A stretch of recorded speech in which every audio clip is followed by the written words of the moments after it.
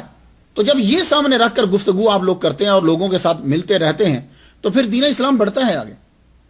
اور اگر ہم اپنی جماعت سامنے جب رکھتے ہیں نا, تو جماعت کو سامنے رکھ کے جب تبلیغ کرتے ہیں تو یہ بات یاد رکھیے گا, معذرت کے ساتھ میں کہتا ہوں کہ جب جماعت کو سامنے رکھ کے کوئی تبلیغ کرتا ہے تو پھر وہ جھوٹ بھی بولتا ہے. کیوں؟ اس لیے کہ اب اس کا مطمع نظر جماعت کو بڑھانا ہوتا ہے, تو وہاں سے پھر آگے تعصب پیدا ہوتا ہے, وہاں سے پھر آگے لڑائیاں اور جھگڑے پیدا ہوتے ہیں, کیونکہ اب جماعت بیچ میں آ جاتی. تو اولیاء کرام اور صوفیاء کرام سے سکھ بھی, ہندو بھی, عیسائی بھی, سارے یہ سب پیار کیوں کر؟ اس لیے کہ ان کے نزدیک نہ اپنی ذات ہوتی ہے نہ جماعت ہوتی ہے, ان کے نزدیک وہ ذات ہوتی ہے جس ذات نے کائنات کو پیدا کیا ہے. اور وہ اس انداز سے لوگوں کو سمجھاتے ہیں کہ لوگ ان کے گرویدہ ہو جاتے ہیں. کچھ سمجھ میں آئی بات؟ سید محمود بلگرامی رحمۃ اللہ کی صاحبزادی وافیہ بی بی سے عقد ہوا. اللہ تعالیٰ نے ان سے 2 صاحبزادے عطا فرمائے, سید شاہ آل محمد اور سید شاہ نجات اللہ. تو شاہ برکت اللہ رحمۃ اللہ علیہ نے شاعری بھی فرمائی, تصوف میں بہت کچھ تحریر کیا آپ نے, اور روحانیت میں تقریباً مشہور سلاسل سے آپ نے فیض پایا. چشتیہ, قادریہ, سہروردیہ, نقشبندیہ, ابوالعلائیہ, مداریہ, بدیعیہ, ہر سلسلے کے فیوز و برکات لیے, وہاں ان کے جو مشہور وظائف ہوتے تھے وہ لیے. آپ کی بڑی ممتا تھی. بادشاہ جو تھے وہ نیاز مندی کا اظہار کرتے تھے. اورنگزیب, عالمگیر سے لے کر محمد شاہ تک یہ لوگ نیاز نامے بھیجا کرتے تھے. اور بہت سے افراد جو ہیں عمرا کے جو ہیں وہ بھی آپ کی بیعت ہوئے آپ سے. آبا و اجداد سے آپ کو اندازہ ہو گیا کہ سید شاہ آل رسول کے اندر کتنی خصوصیات ہوں گی. آپ کے آبا و اجداد دین اور دنیا دونوں میں حاکم و عادل تھے. یہ بات یاد رکھیے, دونوں میں حاکم و عادل تھے. دنیا میں بادشاہت ملی آپ کو, حکمرانی کرتے رہے, اور دین کے اندر اللہ نے عالم بعمل بنایا اور دین کی تبلیغ بھی کرتے رہے. آپ کی شہرت مریدین کے ذریعے, طلباء کے ذریعے سے دور دراز تک پھیلی. ہندوستان میں تصوف کی تعلیم و تربیت کے لیے خانقاہ کھلی رہتی. محمد شاہ نے خانقاہ کے اخراجات کی مدد کے لیے 2 گاؤں وقف کر دی کہ یہ 2 گاؤں جو ہیں یہ آپ کے لیے وقف. تو آپ اس کی وہاں سے جو آمدن ہوتی وہ پھر غریبوں کے اوپر جو ہے وہ تقسیم کر دیتے. یہ نہیں تھا کہ وہ خانقاہ کے اندر جتنے صوفی رہتے ہیں ان سے فیس لی جاتی ہے 3-3 ہزار, نہیں. یعنی یہ گاؤں جو ہے یہ ان پر صرف کیا جاتا ہے, یہاں کی جو آمدن ہے وہ ان کے اوپر صرف کی جاتی. تو اولیاء کرام جو ہیں, ایسے آج کل آپ اگر غور کریں تو بہت سے لوگ ہوتے ہیں جو کہتے ہیں جی ہم پیسے نہیں لیتے, جبکہ وہ ان سے بھی زیادہ پیسے لے رہے ہوتے ہیں جو پیسے لیتے ہیں. آپ کبھی ان کی زندگی پہ غور کیجئے گا. یہ بیچارہ عام مولوی جو ہے 2000 لیتا ہوگا تو کتنے بن جائیں گے سال کے؟ 12 دونا 24,000. 3000 لیتا ہوگا کتنے بن جائیں گے؟ 12 تیا 36,000. چلے $40,000 لگا لیجئے. وہ بیچارہ سال میں $40,000 لے رہا ہے, اور جو پیسے نہیں لیتا کسی سے وہ ایک ہی مہینے کے اندر 1-2 ملین لے لیتا ہے. تو پھر زیادہ کس نے لیے؟ لیکن وہ طریقہ کار ایسا ہوتا ہے جی ہم پیسے نہیں لیتے, وہ پیسے لے رہا ہوتا ہے لیکن اس کا طریقہ ایسا ہوتا ہے کہ اگر وہ آپ سے پیسے لے گا تو آپ 2000 دیں گے, 3000 دیں گے, اس سے کیا فرق پڑے گا؟ تو پھر کیا طریقہ استعمال کیا جاتا ہے؟ مجھے اچھی طرح یاد ہے, ایک صاحب لندن میں مولوی صاحب آئے تو ایک صاحب نے کہا حضور یہ 10,000 میں آپ کو دیتا ہوں. کہنے لگے نہیں میں نے نہیں لینے, میں نہیں لیتا پیسے. یہ کیسے ہو سکتا ہے؟ اگر پیسے نہیں لیتا تو اس کا گزارا کہاں سے چل رہا ہے؟ تو انہوں نے کہا جی میں پیسے نہیں لیتا, آپ ہمارے مدرسے کو دے دیجیے. وہ جب مدرسے میں تو جب وہ دے رہا تھا تو تھوڑے دے رہا تھا, وہ لے لیتے تو تھوڑے ہوتے. اب وہ جب مدرسے میں پہنچا تو اس نے اور زیادہ پیسے دیے, نقد پیسے بھی دیے, اور وہ 8 لاکھ لگا کر بلڈنگ بھی بنوا دی. تو پیسے تو اب مدرسہ کس کا ہے؟ مولوی صاحب کا. سارے پیسے کہاں جا رہے ہیں؟ اکاؤنٹ کے اندر. تو کون استعمال کرے گا؟ مولوی صاحب استعمال کریں گے. اور تو کسی کی جرت ہی نہیں ہے کہ اکاؤنٹ کو چھیڑ سکے. یا تو یہ نا کہ اکاؤنٹ پبلک کا ہے, نہیں. تو پیسہ نہیں اگر کوئی لیتا اس جملے میں سچا ہے تو وہ صرف صوفیات ہے جن کی خانقاہیں تھیں. اس کے علاوہ کوئی آدمی سچا نہیں ہے. وہ کسی نہ کسی بہانے سے آپ سے پیسے کما رہا ہے, بلکہ وہ اس سے زیادہ کما رہا ہے جو بیچارہ مولوی مسجد میں خطبہ دیتا ہے, نماز پڑھاتا ہے اور 3000 آپ سے لے رہا ہے, اس سے وہ زیادہ لے رہا ہے وہ, لیکن اس کا طریقہ ڈیفرنٹ ہے. اولیاء کرام اور صوفیاء کرام واحد ہیں کہ جو اپنے گھر کے پیسے بھی خانقاہ کے اوپر صرف کر دیتے. میں اچھی طرح جانتا ہوں پیر محل کے اندر ایک ہمارے مفتی وسیم صاحب ہیں, جامعہ نعیمیہ سے فارغ ہے. گھر ان کی والدہ روٹی پکاتی ہے مسجد کے طلباء کے لیے, اور ان کی اپنی گندم جو ہے وہ سال کی لگ جاتی ہے اس کے اندر. یہ ہوتے ہیں, یہ صوفیاء کرام اور اولیاء ہیں. تو سید شاہ علیہ رسول رحمۃ اللہ علیہ, آپ کے خاندان کے لوگ پیسے جو ہیں وہ جو ملتے ہیں وہ خانقاہ میں صرف کر رہے. آپ نے بہت ساری کتابیں بھی لکھی، رسالہ چہار انواع، رسالہ سوال و جواب، عوارف ہندی، دیوان عشقی فارسی کے اندر ہے، مثنوی ریاض العاشقین، وصیت نامہ، بیاض باطن، بیاض ظاہر، رسالہ تکسیر. پھر اللہ تعالیٰ نے آپ کے اوپر کرم کی. جب آپ دین کے اندر لگ جاتے ہیں پھر اللہ تعالیٰ کرم فرماتا ہے. اللہ تعالیٰ اپنے پیاروں کی چیزیں تمہیں عطا فرماتا ہے، وہ وظائف کی شکل میں ہوں، ان سے منسوب ہوں. اللہ تعالیٰ نے آپ کو حضور صلی اللہ علیہ وسلم کے منہ مبارک عطا فرمائے. آپ کے خلیفہ شاہ روح اللہ رحمۃ اللہ علیہ نواب خیر اندیش سے لے کر آئے. حضرت علی کا خرقہ جو ہے وہ آپ کو ملا. حضرت امام حسین امام حسن علیہ السلام کے منہ مبارک ملے آپ کو. تبرکات میں بو علی شاہ قلندر کے 7 منکے جو ہیں وہ آپ کو ملے شاہ برکت اللہ کو. اللہ اکبر جل جلالہ. وہ کس طرح؟ آپ کا ایک مرید جو ہے وہ ساورپیا کلیل شریف رحمۃ اللہ علیہ، ان کے بارے میں بیان کر چکا. ان کے عرس کے اوپر جا رہے تھے، رستے میں ایک کھیت کے پاس ایک بابا جی کھڑے ہوئے ہیں، انہوں نے روک لیا. قلندر ہیں، رکو رکو رکو رکو رکو، یہ لو، یہ 7 منکے ہیں، یہ لے لو. 7 منکے دیے اور ایک دستار جو ہے وہ پگڑی، دستار جو ہے وہ ماں شریف وہ بھی دیا اور کہا یہ اپنے مرشد کو دے دینا. وہ جب سلام کر کے اور اس میں شرکت کر کے واپس پہنچے، جب سید شاہ برکت اللہ رحمۃ اللہ علیہ کے پاس پہنچے تو جب منکے دیے، منکے لے کے اور دستار لے کے آپ نے فرمایا تم جانتے ہو کہ وہ بندہ کون تھا؟ جانتے ہو وہ جو کھیت میں کھڑا تھا وہ کون تھا؟ کہا حضور آپ جانے.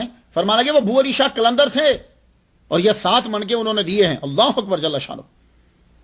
تو 1142 ہجری میں شاہ برکت اللہ رحمۃ اللہ کا وصال ہوا اور آپ جاتے ہوئے لوگوں کو نشانی اور ہادی دیے گئے. وہ ہیں سید شاہ آل محمد رحمۃ اللہ. آپ سید شاہ برکت اللہ کے بڑے بیٹے، شاگرد بھی ہیں، خلیفہ بھی ہیں اور جانشین بھی. آپ کی شادی ہوئی آپ کے چچا سید شاہ عظمت اللہ کی صاحبزادی سے، سیدہ غنیمت فاطمہ. اللہ نے 2 صاحبزادے عطا فرمائے. سید شاہ حمزہ رحمۃ اللہ علیہ، یہ سید شاہ آل محمد رحمۃ اللہ کے بڑے صاحبزادے. یہ شاہ حمزہ رحمۃ اللہ علیہ جو ہیں یہ دادا ہیں سید شاہ علیہ رسول کے. آپ نے ظاہری علوم جو ہیں وہ مولوی باقر علی سے پڑھے، اپنے والد گرامی سے پڑھے، اور علم طب حکیم عطا اللہ سے حاصل کیا، سید شاہ علیہ رسول کے دادا نے.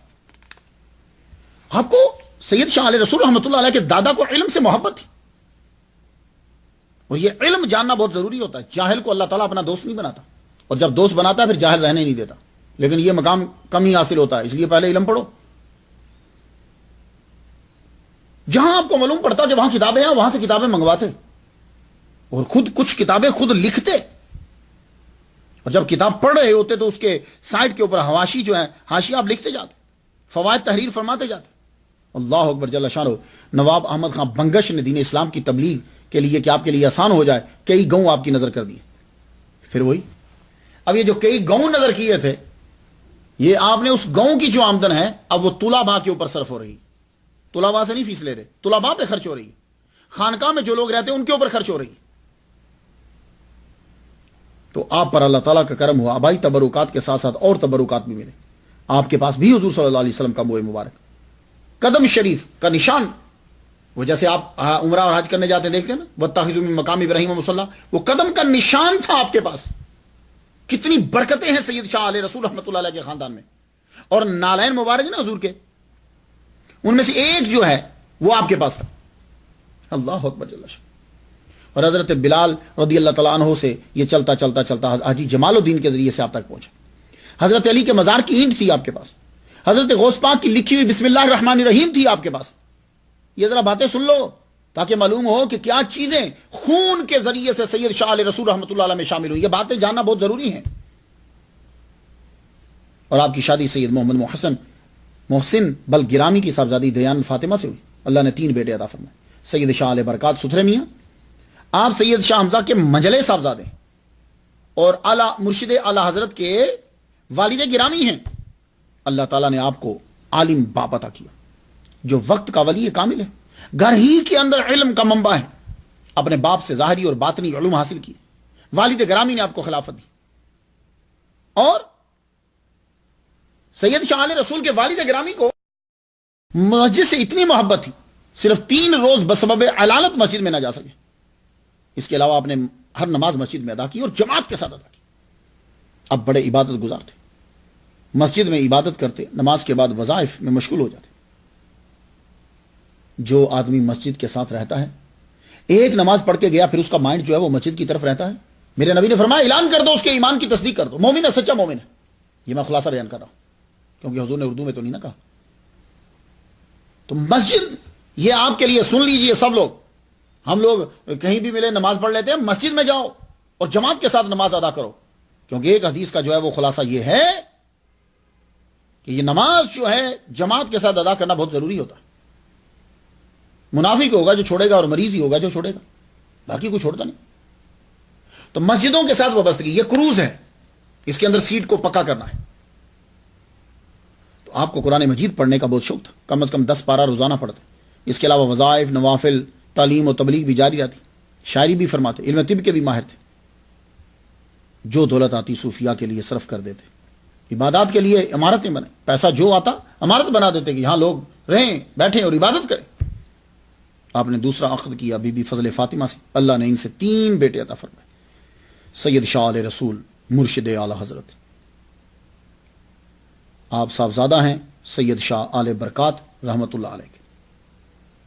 اب میں لے آیا آپ کو اصل مقام کے اوپر, یہاں لانا تھا آپ کو, لیکن یہ بہت ضروری ہے اور میں نے بڑا ضروری سمجھا کہ میں آپ کو یہ بیان کروں کہ یہ خون کون سا ہے.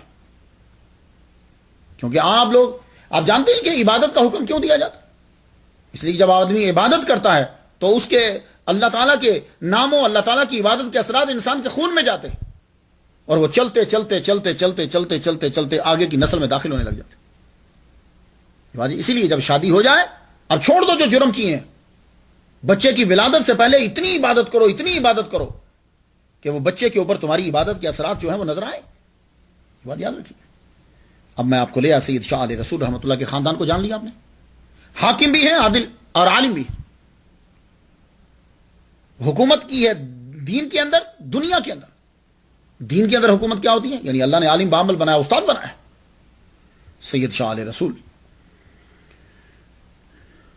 دیکھیے, اعلی حضرت کے جو مرشد کے آباء و اجداد ہیں دنیا کے لحاظ سے حاکم ہیں اور دین کے لحاظ سے عالم ہیں. آدمی کے پاس قناعت اور دولت نہ ہو نا تو کمینہ ہو جاتا ہے, اور اگر علم نہ ہو تو تنگ سینہ ہو جاتا ہے. یہ دونوں چیزیں ضروری ہوتی. تو اللہ تعالیٰ اپنے ولیوں کو دولت دے دیتا ہے, قناعت دے دیتا ہے. دولت مل جائے, کسی کے پاس قناعت ہوتی, دونوں چیزیں سیم ہی, قناعت اور دولت برابر ہے. اور علم اس سے سینہ کشادہ ہو جاتا ہے. رجب 1209 ہجری میں پیدا ہوئے سید شاہ علیہ رسول مرشد اعلی حضرت مارہارا میں. عظیم باپ کے ہاں مستقبل کے عظیم ثبوت نے جنم لیا. والد گرامی کا نام سید شاہ علیہ برکات اور والدہ کا نام بی بی سیدہ فضل فاطمہ. جس باپ کا تعلق مسجد سے ہو, مسجد سے رہے, اللہ کرم فرما دے, نیت ٹھیک ہوتی ہے جب اس کی, تو بیٹا اسماعیل علیہ السلام جیسا تابع فرمان پیدا ہوتا. سید شاہ علیہ برکات زندگی کے صرف 3 روز مسجد میں نہیں گئے, باقی مسجد سے وابستہ رہے. اس عظیم باپ کا یہ سپوت کس عظمت کا مالک ہوگا. سید شاہ علیہ رسول کے گھر کے اندر یہ عمل شروع ہو گیا. یہ لوگ جو ہوتے ہیں یہ کردار وہ اپنا لیتے ہیں کہ جس کا اثر بچے کے اوپر پڑتا ہے, اور بچہ ان چیزوں کو پہلے سے سیکھ لیتا ہے. اب مسلمانوں کے بچے ہوں اور تعلیم نہ ہو, ہم اسے ابتدائی تعلیم کہتے ہیں, لیکن ان کے ہاں اسے میاں جی کی تعلیم کہتے ہیں. میاں جی کی تعلیم بھی ابتدائی تعلیم ہی کہتے ہیں, پرائمری ایجوکیشن جو ہے نا. تو یہ میاں جی کی پرائمری ایجوکیشن ہے, میاں جی کی تعلیم بولتے تھے. اعلی حضرت عظیم البرکت شاہ احمد رضا خان بریلوی رحمہ اللہ کے مرشد اعظم میاں جی کی تعلیم 4 سال کے بعد شروع ہوئی, یعنی وہ ابتدائی تعلیم. ابتدائی تعلیم میں اگر اعلیٰ تعلیم یافتہ مل جائے تو نئی نسل اچھی تیار ہوتی. اس لیے جتنے بھی لوگ مدارس بنا رہے ہیں یا سکول بنا رہے ہیں, تو میں عرض یہ کرنا چاہوں گا کہ یہ جو چھوٹے بچے ہوتے ہیں نا, ہم یہ پہلی, دوسری, تیسری, first grade, second grade, third grade, اس کے اندر زیادہ ولی کامل اور زیادہ پڑھے لکھے بندے کی ضرورت ہے. ہم کیا کرتے ہیں کہ جو ایم اے میں گیا اس کے لیے نہیں, یہ کبھی غور کیجیے, اگر اللہ تعالیٰ نے طاقت دی تو ہم ایسا ہی کریں گے. جو بچہ پہلی جماعت میں ہے, جو بچہ دوسری جماعت میں ہے, چاہیے کم از کم وہاں ڈاکٹر چاہیے, ماسٹر ڈاکٹر چاہیے. کیوں؟ اصل اب اس نے سیکھنا ہے ان 3 سالوں کے اندر, آگے جا کے تو دیکھی جائے گی. یہی وجہ ہے کہ ہمارے اولیاء کرام اور صوفیاء کرام جب اپنے بیٹے کو ابتدائی تعلیم, میاں جی کی تعلیم, جب پہلی تعلیم 4 سال 4 مہینے 4 دن کے بعد دلانے لگتے تھے, تو وہ ڈھونڈتے تھے کہ کوئی ولی کامل ملے, کوئی ولی کامل ملے. کیوں؟ ابتدائی تعلیم کے اندر یہ نہیں ہے کہ 10 پاس کو وہاں کھڑا کر دو, نہیں. ابتدائی تعلیم کے اندر اسے کھڑا کرو کہ جو ڈاکٹر ہے, جو ماسٹر ہے, جس نے ایم اے کیا ہوا ہے, جس نے پی ایچ ڈی کیا ہے. یا اگر پورے پیریڈ نہیں تو کم از کم ایک پیریڈ اس آدمی کا ضرور ہونا چاہیے. خیر ابتدائی تعلیم جب آپ نے حاصل کی تو آپ کو تو ٹاپ کے آدمی ملے. سید شاہ علیہ رسول رحمۃ اللہ علیہ کو علامہ شاہین الحق عبد المجید رحمۃ اللہ علیہ, مولانا شاہ سلامت اللہ رحمۃ اللہ علیہ, یہ خانقاہ برکاتیہ کے اندر ایسے استاد آپ کو ملے. ابتدائی تعلیم جب آپ نے پڑھ لی, اب اعلیٰ تعلیم کے لیے آپ فرنگی محل گئے. یہ فرنگی محل کا لفظ بڑا عجیب سا لفظ ہے ان لوگوں کے لیے خاص طور پر کہ جو پاکستان کے اندر رہتے ہیں اور ابھی کے ہیں. یہ فرنگی محل کیا ہوتا بھائی؟ فرنگی محل کے ساتھ دین کی تعلیم کا کانسیپٹ جو ہے وہ ایک عجیب سا لگتا ہے, لیکن نہیں, میں آپ کو تھوڑی سی ہسٹری بتا دوں تاکہ پاکستان کے لوگ یا جو آج کے لوگ جو ہیں وہ فرنگی محل کو سمجھیں فرنگی محل کیا ہے. تو یہ جو فرنگی ہے یہ یا تو نسبت کی لگی نا, اصل میں یہ فرانک کا ہے. فرانک فرانسیسی زبان کا لفظ ہے, فرینچ. اس سے یہ جب فارسی میں آیا تو فرنگ بن گیا. تو فرنگ کسے کہتے ہیں؟ یورپ کو. تو فرنگی یورپی جو یورپ کا رہنے والا ہے. تو یہ جو فرنگی محل ہے, یہ جو پیلس ہے نوائل نے بنایا تھا, یہ فرانسیسی تھا, زبردست تعمیر کا یہ ماہر تھا, اور جو اس نے یہ محل بنایا یہ ماسٹر پیس بنا دیا. اس کے بعد بہت سے فرانسیسی بزنس مین جو ہے وہ یہاں کر رکا کرتے تھے, اس لیے یہ فرنگی محل مشہور ہو گیا کہ ان لوگوں کا محل کہ جو یورپین ہے. اورنگزیب عالمگیر کے دور کے اندر اس کو گورنمنٹ کو دے دیا گیا یہ محل. جب گورنمنٹ کو دیا گیا تو اورنگزیب نے اپنے جو مذہبی مشیر تھے, اس کے مذہبی امور کے مشیر تھے, ملا اسد بن قطب الدین اور ان کے بھائی, ان دونوں کو جب دے دیا تو ان دونوں نے کیا کیا کہ اس عظیم اور مشہور بلڈنگ کو دین اسلام کی تعلیم کا مرکز بنا دیا, اور وہاں چن چن کے بڑے بڑے اعلیٰ استاد جو ہیں وہ وہاں مقرر کر دیے. تو اب دور دراز سے لوگ آ کر فرنگی محل کے اندر آ کر پڑھا کرتے تھے. اب کچھ سمجھ میں آئی کہ یہ پورا محل جو ہے وہ آکسفورڈ اور کیمبرج یونیورسٹی سے کمپیئر ہوا, کہ یعنی اس کے برابر یہ اس دور کے اندر یہ بن گیا. تو یہاں اعلیٰ تعلیم حاصل کرنے کے لیے سید شاہ علیہ رسول رحمۃ اللہ علیہ فرنگی محل میں تشریف لائے. اب سمجھ میں آ گئی کہ یہ اس دور کے اندر بڑا ٹاپ کا مدرسہ تھا, بہت زبردست یونیورسٹی تھی. یہاں آپ کو مولانا انوار احمد رحمۃ اللہ علیہ, مولانا عبد الواسع رحمۃ اللہ علیہ, مولانا شاہ نور الحق رحمۃ اللہ علیہ جیسے علماء ملے. آپ نے قرآن سیکھا, حدیث سیکھی, فقہ سیکھی, اصول فقہ, اصول یہ علم یہ ساری چیزیں آپ نے وہاں پڑھی. اس دور کے اندر جو علماء ہوتے تھے وہ طب بھی سیکھتے تھے, جیسے ہماری نانی, ہماری دادی, پڑدادی, ان کو طب کی چیزیں بھی یاد ہوتی. کوئی بیمار ہو جاتا, یہ بچے کو یہ دوائی دے دو, ابھی ہے نا بچے کو یہ دے دو. تو علماء جو ہیں وہ علم طب سیکھتے تھے. آپ نے اپنے والد گرامی سے یہ طب سیکھی, یہ طب چلتی آ رہی تھی آپ کے خاندان کے اندر. اس کے بعد بایعت اور خلافت جب آپ پڑھ چکے تو بایعت اور خلافت جو ہے یہ بڑی ضروری ہوتی. یہ بات یاد رکھیے, ڈھونڈیے. کچھ لوگ اکثر مجھ سے سوال کرتے ہیں, جناب ہم کس کو پیر بنائیں, کسے پیر بنائیں. ہم سے پوچھنے کی ضرورت نہیں ہے, میں تو ایک آپ تک میسج پہنچانے والا ہوں, کچھ بھی نہیں ہوں. آپ اللہ سے دعا کرو, تہجد کے وقت اٹھو اور دعا کرو, مالک مجھے ہادی اور رہبر دے, مجھے ضرورت ہے. تو یہی میں کہتا ہوں نا, نیچے نظر ہیں اور ولی ڈھونڈ رہے ہیں, نظر ذرا بلند تو کرو. اللہ تعالیٰ تمہیں کوئی نہ کوئی ہادی اور رہبر دے دے گا, وہ تمہیں بتانے لگ جائے گا. تو پریشان مت ہو, اس طرح ڈھونڈتے رہو, نیچے دیکھ کے ڈھونڈ رہے بلندی کی چیز کو. جب تم کسی کے پاؤں میں دیکھتے ہو تو پھر اس کا چہرہ نظر نہیں آتا, تھوڑی سی ذرا نظر بلند کرو. بایعت اور خلافت, آپ نے بایعت جو کری اپنے تایا جان سید آل احمد اچھے میاں کی رحمۃ اللہ علیہ, انہی کے سلسلے سے بایعت ہوئے. ویسے تو آپ کو اپنے والد گرامی سے بھی تھی, لیکن آپ جب بھی بایعت کسی کو کرتے تو تایا جان کے سلسلے میں کرتے. آپ کے پاس تمام سلاسل کی اجازت تھی, قادریہ برکاتیہ, قادریہ ابائیہ, قادریہ ہدایہ, قادریہ رضاخیہ, قادریہ منصوریہ, چشتیہ نظامیہ قدیمہ, چشتیہ محبوبیہ جدیدہ, سوراوردی وحدیہ, سوراوردی فضلیہ, نقشبندیہ علائیہ, صدیقیہ, نقشبندیہ علائیہ علوی, بدیہ علویہ, منامیہ. آپ کے پاس سلاسل, اور وہ وظائف جن کو حاصل کرنے میں انسان کی زندگی گزر جاتی, وہ وظائف آپ کے روز مرہ کے اندر وہ شامل تھے. وہ وظائف یہ بڑی بات ہوتی.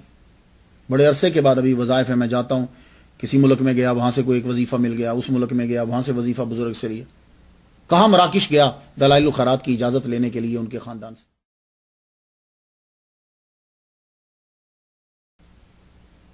بڑی مشکل ہوتے ہیں یہ, وہ پھر نسبت شامل ہو جاتی. اسماء الہیہ کا وظیفہ, دلائل الخیرات کا وظیفہ, حزب البحر کا وظیفہ, حزب البرگ, حسن حسین, یہ لفظ حسن حسین ہے, دعاؤں کی کتاب ہے. حزب النصر, حرز یمانی, دعائے حیدری, دعائے اسرائیلی, دعائے سریانی, قصیدہ غوثیہ, صلاۃ الاسرار, قصیدہ بردہ شریف, ان شامل تھے آپ کے وظائف کے اندر. اللہ اکبر. اور آج ہم کیا پڑھتے ہیں؟ سیدہ شاہ علیہ رسول رحمۃ اللہ ان کو پڑھا کرتے، ہم کیا پڑھتے ہیں؟ کوئی وظائف ہیں؟ اگر ہم وظائف کو پڑھیں گے بھی تو اس لیے کہ ہمیں وہ پیسے مل جائے، ہماری بیماری ٹھیک ہو جائے، ہمارا وہ کام ہو جائے؟ نہیں یار، وظائف کو اللہ کے لیے پڑھو، اس کی خوشنودی کے لیے پڑھو، یہ کام تو ویسے ہی ہو جائیں گے۔ اس لیے آپ لوگ وظائف شروع کیجیے، اس میں 2 چیزیں زیادہ شامل کریں، بلکہ میں کہتا ہوں باقی سب چھوڑ دیجیے، دلائل الخیرات اور استغفار۔ اور استغفار وہ ڈھونڈیے جو حدیث مبارکہ کے اندر ہے۔ آپ اپنے جو آپ کے قرب و جوار کے اندر کوئی عالم دین، عالم بعمل یا صاحب خانقاہ ہیں، ان سے جا کے پوچھیے کہ استغفار کوئی ہمیں ضرور دیجیے۔ ویسے میں جو پڑھتا ہوں وہ استغفر اللہ الذی لا الہ الا هو الحی القیوم واتوب الیہ، میں تو یہ پڑھ رہا ہوں۔ کثرت کر دیجیے، کام دیکھیے کہ پھر کس طریقے سے بنتے ہیں۔ آپ روحانیت کے اعلیٰ مقام پر پہنچ گئے۔ آپ کو مصافحات اربع کی بھی اجازت تھی۔ اب یہ مصافحات اربع کیا ہے؟ مصافحات ہے نا، ہاتھ ملانا، اور یہ مصافحات اربع کیا ہے؟ ابھی میرے پاس کل ہی مجھے رات کو کتاب بھیجی، مسلسلات، اس کے اندر جو ہے وہ مصافحات کی چین بیان کی گئی، کچھ اور بھی ایکسٹرا بھی ہیں، لیکن سید شاہ علیہ رسول رحمۃ اللہ علیہ کے پاس جو اسناد تھیں وہ کیا ہے؟ مصافحات الجنیہ۔ صرف 6 واسطوں سے یہ مصافحہ، ایک صحابی جن کے ذریعے حضور صلی اللہ علیہ وسلم تک پہنچتا ہے، جن کی عمر 700 سال تھی۔ تو یہ مصافحہ کیا کہ آپ نے اس ہستی سے مصافحہ کیا کہ جس نے مصافحہ ان سے اور آگے جا کر اس شخص نے وہ مصافحہ حضور صلی اللہ علیہ وسلم سے کیا۔ اور حضور صلی اللہ علیہ وآلہ وسلم کا یہ فرمان ہے، آپ کا فرمان علی شان، من صافحنی او صافح من صافحنی الی یوم القیامت دخل الجنہ، جس نے مجھ سے ہاتھ ملایا یا اس سے ہاتھ ملایا، جس نے مجھ سے ہاتھ ملایا ہے وہ شخص جنت میں داخل ہوگا۔ آپ کچھ سمجھیں آپ؟ تو سید شاہ علیہ رسول رحمۃ اللہ علیہ کو یہ سند حاصل، آپ مصافحات الجنیہ، ایک مصافحات الخدریہ، 18 واسطوں سے حضرت خضر علیہ السلام کے ذریعے حضور تک پہنچتا ہے، یہ بھی آپ کو حاصل تھا۔ مصافحات المعمریہ، صرف 10 واسطوں سے یہ مصافحہ ایک معمر صحابی ابو سعید حبشی رضی اللہ تعالیٰ عنہ تک پہنچتا ہے۔ مصافحات المنامیہ، صرف 21 واسطوں سے یہ مصافحہ حضرت ابو الحسن علی کے ذریعے حضور تک پہنچتا ہے۔ حضور صلی اللہ علیہ وسلم نے خواب میں اپنی انگلیاں ان کی انگلیوں میں ڈالی اور 7 مرتبہ فرمایا، اے ابو الحسن، جو میرے ہاتھوں میں ہاتھ ڈالے گا جنت میں جائے گا۔ تو مصافحات المنامیہ، تو صرف 21 واسطوں سے یہ مصافحہ حضور صلی اللہ علیہ وآلہ وسلم تک پہنچا حضرت ابو الحسن علی رحمۃ اللہ علیہ کے ذریعے سے۔ تو یہ سعادت مجھے بھی 3 واسطوں سے تو حاصل ہے، علامہ زبیر نقشبندی ان کے ذریعے سے، اور میرے استاد مفتی محمد حسین نعیمی رحمۃ اللہ علیہ کے ذریعے سے، اور صدر الشریعہ کے جو بیٹے ہیں علامہ ضیاء المصطفیٰ جو ہیں ان کے ذریعے سے، اس کے علاوہ اور بھی ہوں گے۔ تو مجھے بھی یہ مصافحہ جو ہے اس کی سند، یہ کیا ہوتا ہے؟ ایک تو بایت ہوتی ہے، ایک مصافحہ، آپ نے اس آدمی سے ہاتھ ملایا ہے کہ جس نے آگے ہاتھ ملایا، ہاتھ میں وہ ہاتھ چلتا سرکار صلی اللہ علیہ وسلم سے اس بندے نے ہاتھ میں، اللہ اکبر جل شانہ۔ اس سے اندازہ کر لو کہ مرشد اعلیٰ حضرت کتنے اعلیٰ مرتبے پہ فائز تھے، اور ہر طرح سے حضور صلی اللہ علیہ وسلم سے تعلق ہے۔ تبھی تو اعلیٰ حضرت کو الہامی طور پر یہ اشارہ ہوا کہ جاؤ تاکہ اور مضبوط ہو جائے۔ تو گویا کہ کم از کم 4 ایسے بندوں سے، ہستیوں سے آپ نے ہاتھ ملایا ہے کہ جنہوں نے حضور صلی اللہ علیہ وآلہ وسلم سے واسطوں کے ساتھ ہاتھ ملایا۔ کچھ بات سمجھ میں آ گئی آپ کی؟ آج 2015 سے 40 سال قبل یہ معمول تھا۔ سب کچھ پڑھنے کے بعد کیا ہوتا تھا کہ آدمی جو ہے اسے بھیجا جاتا تھا، خود استاد بھیجتے تھے، جاؤ فلاں جگہ پہ چلے جاؤ، وہ بہت بڑے شیخ الحدیث ہے، شیخ القرآن ہے، وہاں جا کے ان کے درس قرآن کے اندر یا درس حدیث کے اندر شامل ہو جاؤ اور وہاں سے پڑھو۔ یہ پرانے دور میں شامل ہوتا تھا، 20 سال تک 30 سال تک یہ برقرار رہا، آہستہ آہستہ ختم ہوتا جا رہا ہے۔ تو جب سید شاہ علیہ رسول رحمۃ اللہ علیہ نے سارا علوم پڑھ ڈالے تو اب آپ کے والد گرامی نے خود بھیجا کہ شاہ عبدالعزیز رحمۃ اللہ علیہ کے درس حدیث کے اندر جا کر شامل ہو جاؤ۔ یہ شاہ عبدالعزیز جو ہیں محدث دہلوی شاہ ولی اللہ رحمۃ اللہ علیہ کے بیٹے ہیں، ان کے درس حدیث کے اندر شامل ہو جاؤ۔ آپ وہاں گئے، شامل ہوئے، تمام فیض سمیٹ لیا آپ نے۔ شاہ عبدالعزیز، اللہ اکبر، شاہ ولی اللہ کے بڑے بیٹے، نہ صرف صحاح 6 کی اجازت لی بلکہ اس خاندان میں دلائل الخیرات پڑھی جاتی تھی، اس کی بھی اجازت وہاں سے لے آئے۔ یہ معمول ہے. یہ بتاؤں میں آپ کو, شاہ ولی اللہ معمول ہے. اکثر لوگ کہتے ہیں شاہ ولی اللہ ہمارے ہیں, شاہ ولی اللہ ہمارے ہیں. لوگ بڑے بڑے بندوں کو اپنے عقیدے کو ثابت کرنے کے لیے شامل کر لیتے ہیں کسی ایک بات کی وجہ سے, لیکن ان کی باقی باتیں نہیں دیکھتے. شاہ ولی اللہ دلائل الخیرات کو پڑھا کرتے تھے, ان کے خاندان میں تھی. یہ سید شاہ علیہ رسول رحمۃ اللہ علیہ وہاں سے اجازت لے کر ھذا رحمۃ من ربی.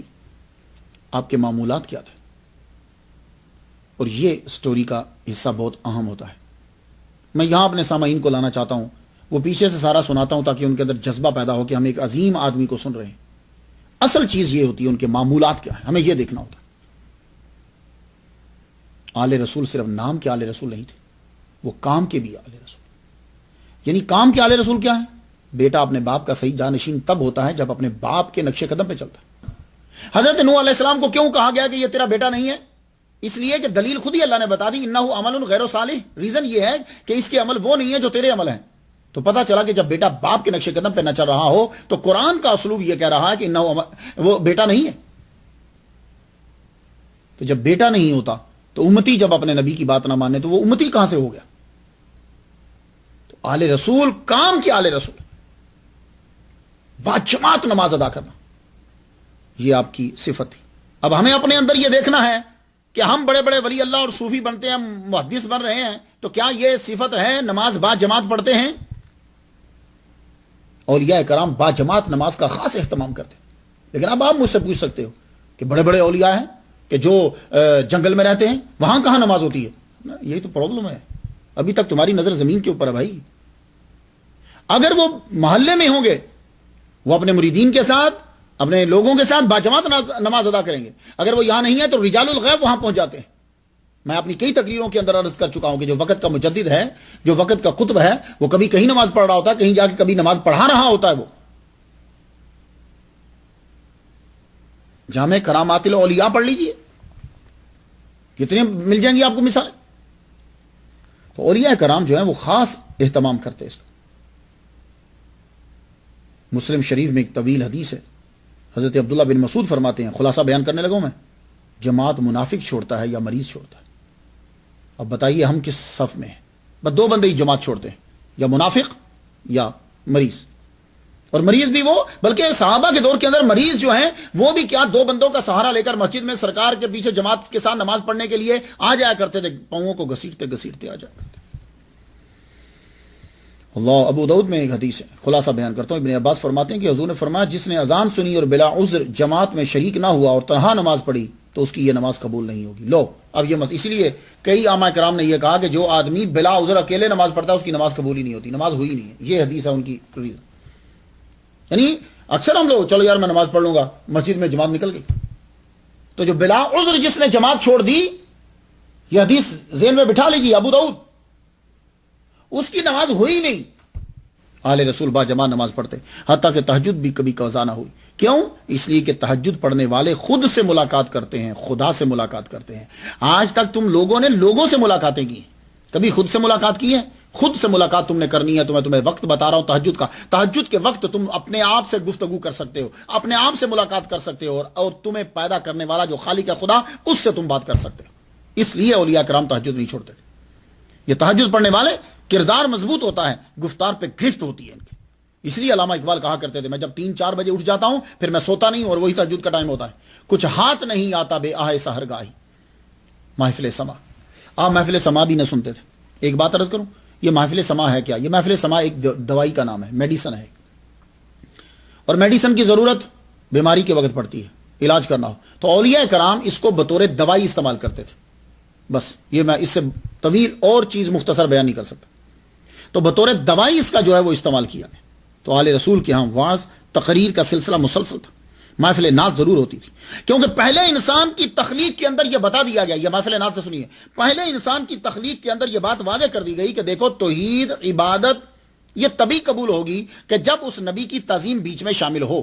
اگر نبی کی تعظیم بیچ میں شامل نہ ہو تو پھر توحید اور عبادت ہرگز قبول نہیں ہوتی. یہ پہلے انسان کے اندر ہی اس مسئلے کو حل کر دیا گیا تاکہ آگے جتنے آنے ہیں یہ مسئلہ حل رہے. تو محمد مصطفیٰ جب نبی کی تعظیم کے بغیر, آدم علیہ السلام کی تعظیم کے بغیر بڑے بڑے عابدوں کی عبادت قبول نہیں ہے اور ان کی توحید قبول نہیں ہے, تو سید الانبیاء جو ہیں محمد مصطفیٰ صلی اللہ علیہ وآلہ وسلم کی تعظیم اور ذکر کے بغیر کس طرح چیزیں قبول ہو جائیں گی؟ قرآن، سید آل رسول نے مریدین کی توجہ قرآن کی طرف دلائی. آپ خود بھی بہت قرآن پڑھتے تھے. آپ فرماتے تھے یہ قرآن مردوں کے لیے نہیں ہے، زندوں کے لیے ہے.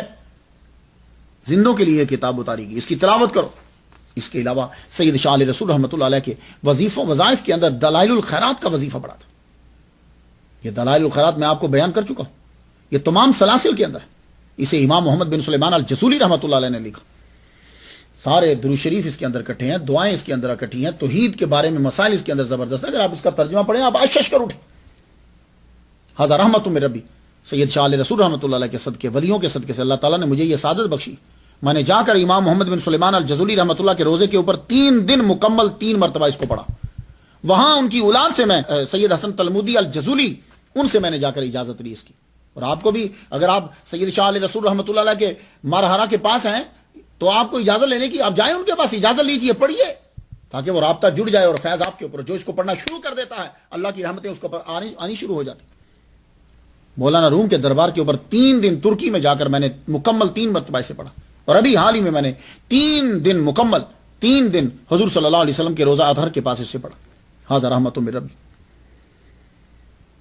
میرے والد طالب حسین شاہ رحمۃ اللہ علیہ وہ بھی اسے پڑھا کرتے تھے، دلائل الخیرات کو. اور میرا یہ طریقہ کار ہوتا ہے کہ میں اسٹڈی شروع کرتا ہوں کسی ولی کامل کی. اکثر لوگ یہ سمجھتے ہیں کہ شاید کوئی کتاب کھولی تو شروع کر دیتا بیان. نہیں، مجھے اس کے لیے اسٹڈی کرنا پڑتی، سم ٹائم رابطہ کرنا پڑتا ہے. اسی لیے 15 20 25 دن گزر جاتے ہیں. تو وہ جب میں ایک نام لکھ لیتا ہوں کہ اب مجھے ان کے اوپر گفتگو کرنا ہے، تو پھر اس دن سے لے کے جب تک تقریر، ابھی میں آپ کے سامنے تقریر کر رہا ہوں نا، اس دن سے لے کے تقریر تک وہ جتنے بھی ہر نماز کے بعد سورہ فاتحہ اور دلائل الخیرات جو روز پڑھی جاتی مکمل پڑھتا ہوں، ہزار رحمت من ربی، وہ اس کا ثواب جو ہے وہ ان جن کے بارے میں تقریر کرنا ہے ان کو میں پیش کرتا رہتا ہوں. ہزار رحمت من ربی، اور بڑا کرم ہے. تو آل رسول رحمۃ اللہ علیہ کے وظیفے میں دلائل الخیرات تھی، شریعت کے پابند، طریقت کے امام. عاجزی کی انتہا یہ تھی کہ خود امام نہ بنتے، کسی سے کہتے تم امام بنو، پیچھے اس کے نماز ادا کرتے. اس کا فائدہ یہ ہوتا کہ ان کی وجہ سے اس کی نماز بھی قبول ہو جاتی. اللہ اکبر جل شانہ. یہ بڑی بات ہوتی ہے جب ولی کامل نوازنے پہ آ جائے، خود پیچھے کھڑے ہو جائیں. تو پیچھے سے توجہ ڈالی اور نماز. اللہ اکبر جل شانہ. سخاوت، سید سخی ضرور ہوتا ہے، یہ بات یاد رکھیے. سید میں اور کچھ ہو نہ ہو، سخاوت ضرور ہوتی، یہ اس کی جینیٹک میں شامل ہے. سید سخی، اور آخر کار وہ سجدے میں بھی پلٹ آتا ہے. کوئی بھی آتا سید شاہ علیہ رسول رحمۃ اللہ علیہ کے پاس، کوئی بھی آتا آگے جھوٹ ہی بول دیتا، پھر بھی آپ دے دیتے. اور کبھی کبھی تو اپنے کپڑے اتار دیتے. کپڑے اتارنے کا مطلب کیا؟ وہ اوپر اصل میں پہنے ہوتے تھے، جبہ پہنا ہوتا ہے یا کوئی قیمتی چادر ہے، دے دیتے. تو لے جا یار، جا کے بیچ کے اپنا کام چلا لے، یہ مطلب ہوتا ہے. اللہ اکبر. ایک دن تو اپنی آپ کی زوجہ محترمہ سیدہ عرض کرنے لگیں، کہتی ہیں آپ خود ولی کامل ہو تو سب کو ولی سمجھتے ہو. وہ کسی کا سنا ہوگا تو آپ کو معلوم ہوگا کہ اس کے یہ حالات نہیں ہیں جو اس نے بیان کیے. آپ فرمانے لگے میں جانتا ہوتا ہوں، جب آدمی آ کے میرے سامنے بولتا میں جانتا ہوں، لیکن کیا کروں، نانا کو یہی آرڈر تھا، اما سائل فلا تنہر، سائل کو جھڑکنا نہیں. کیا بات ہے. یہ ولی اللہ ہے، یہ صوفیہ. یہ لوگوں سے بہانوں سے پیسے سمیٹتے نہیں ہیں، یہ لوگوں پہ پیسے خرچ کرتے ہیں. یہ تو ولی کی نشانی ہے. وہ دھوکہ دے کر ان سے پیسے سمیٹے گا نہیں، وہ اپنے بھی پہ خرچ کر دیتا ہے ان کے اوپر. ولی کاملہ. اللہ اکبر جل شانہ. سید شاہ علیہ رسول کی زندگی، نبی کی سیرت. آپ نے سید منتخب حسین بلگرامی کی صاحبزادی سے شادی کی. اس عظیم ولی کامل کی ایک عظیم کرامت ہے کہ خاندان کچوچا کے سپوت سید شاہ علی حسین اشرفی آپ کے خلیفہ. اور ان کی سب سے بڑی کرامت، لوگ اکثر مجھ سے پوچھیں اگر کہ مختار شاہ یہ سید شاہ علیہ رسول رحمۃ اللہ کی کرامت بیان کر. پہلی کرامت سید شاہ علی حسین اشرفی آپ کے خلیفہ ہیں، یہ کرامت. دوسری عظیم کرامت، وقت کے مجدد، ان جیسا عاشق مصطفیٰ عالم بعمل ابھی تک پیدا نہیں ہوا. یہ بات یاد دوں، ابھی جب سے وہ ان کے بعد کوئی پیدا نہیں ہوا ان کے برابر کا. وہ آپ کے مرید اور خلیفہ، یہ وقت کا مجدد آپ کا مرید ہے. تو اعلی حضرت عظیم البرکت کے جو نیابت ملی ہے غوث پاک کی، وہ سید شاہ علیہ رسول رحمۃ اللہ علیہ کی وجہ سے. اللہ اکبر جل شانہ. آپ اس خاندان کے ہر فرد کی عزت کرتے، اور جب مارہرا اسٹیشن پہ آ جاتے تو اپنے جوتے اتار لیتے. ننگے پہنچ جایا کرتے تھے. اللہ اکبر. خانقاہ تک ننگے پہنچ جاتے. کوئی پیر خانہ سے بریلی آتا، حالانکہ آپ کے پاس کام کرنے والے تھے، خادم تھے، لیکن خود اس کے لیے کھانا اپنے سر پہ رکھ کے لے کے جاتے کہ میرے پیر خانے سے آدمی آیا. اللہ حضرت اتنی تعظیم کرتے. یہ ہمارے صوفیاء اور اولیاء، یہ ہیں. سن لیا، قرآن اور حدیث پڑھتے ہیں، عبادت کرتے ہیں، کسی پہ ظلم نہیں کرتے، خالص توحید کا پیغام پہنچاتے ہیں، لوگوں سے پیسے کھاتے نہیں ہیں، لوگوں پہ پیسے لٹاتے ہیں. ان کو دیکھ کر اب اعتراض کرو ہم پر. ان جاہلوں کو گلی میں گھومنے والے لوگوں کو دیکھ کر اس مسلک کے اوپر اعتراض کرنا نا انصافی ہے، نا انصافی ہے. سید شاہ علیہ رسول کی زندگی کا مطالعہ کرنے کے بعد اب کرو اعتراض. تو تعصب اور چیز ہے، نظر انداز کر دینا. حقیقت بھی تو کوئی چیز ہے، اس کو استعمال کر لیجیے، اللہ کو جان دینی. ہمارے اولیاء کرام شریعت کے عالم ہیں، طریقت کے رہبر ہیں، واقف ہیں حقیقت سے. ان کو دیکھ کر پھر کو جس کو وضو کی سنن کا پتہ نہیں ہے اس کو دیکھ کر مسلک کے اہل سنہ والجماعت پہ اوپر اعتراض کر دینا. آپ فرمایا کرتے تھے، سنیے جملے، ہمیشہ علماء، اولیاء اور مساکین کی عزت کرو. کیا جملہ ہے! علماء کی عزت کرو، صوفیاء اولیاء کی عزت کرو، مساکین کی عزت کرو. جو کچھ میسر ہو ان کی خدمت میں پیش کر دو. قبول کرتے ہیں تو آل از ویل، ٹھیک ہے، سب نہیں کرتے تو تمہارے سر سے ذمہ داری اتر گئی. اور کیا ہم آج علماء کی عزت کرتے ہیں، اولیاء کی عزت کرتے ہیں، مساکین کی عزت کرتے ہیں؟ نہیں. تبھی تو ہماری کوئی عزت نہیں کرتا، ہمارے رزق میں برکت نہیں. فرماتے صوفی وہ ہوتا ہے کہ جس کا ظاہر حضرت امام اعظم نعمان بن ثابت رضی اللہ تعالی عنہ جیسا ہو جائے ظاہر. یہ ہیں اولیاء کرام. وصال سے قبل کسی نے کہا حضور کو وصیت کر جائیں، وصیت فرما جائیں، وصیت فرما جائیں. کوئی لمبی چوڑی بات نہیں کی، بس جملہ بولا، اطیعوا اللہ واطیعوا الرسول، اللہ کی اور اس کے رسول کی اطاعت کرو، بس یہی. 18 ذی الحج 1296 ہجری آپ کا وصال ہوا اور مارہرہ میں ہی آپ کا مزار شریف ہے. لوگ جاتے ہیں، فیض پاتے ہیں. الفاتحہ برائے آل رسول. الحمدللہ رب العالمین الرحمن الرحیم مالک یوم الدین ایاک نعبد و ایاک نستعین اهدنا الصراط المستقیم صراط الذین انعمت علیہم غیر المغضوب علیہم ولا الضالین آمین.